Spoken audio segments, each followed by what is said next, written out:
কোন কোন দাবিগুলো নিয়ে মাঠে নেমেছেন একটু বলবেন? আপনারা জানেন এই গত 2 দিনে আপনারা দেখেছেন যে একজন মানুষকে কিভাবে পিটিয়ে হত্যা করা হয়েছে, পাথর নিক্ষেপ করা হয়েছে এবং সেটা করেছে যুবদল নেতা।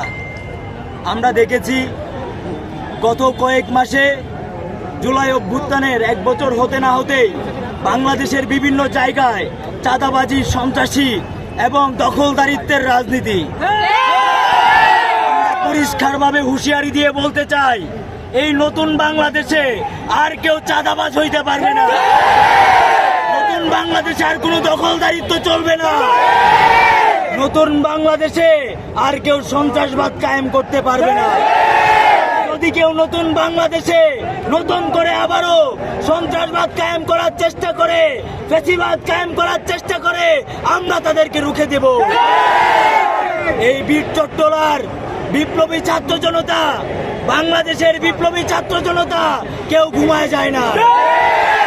যখন হাসিনার বুলেট আমাদের থামাইতে পারে নাই, এই বিএনপির পাথর আমাদের থামাইতে পারে।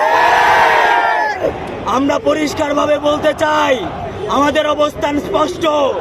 যারাই সন্ত্রাসবাদ কায়েম করার চেষ্টা করবে, যারা এই দেশে দখলদারিত্ব করার চেষ্টা করবে, যারা আবার নতুন করে হাসিনা হয়ে ওঠার চেষ্টা করবে, তাদের সম্মুখে বাধা হয়ে আমরা দাঁড়াবো।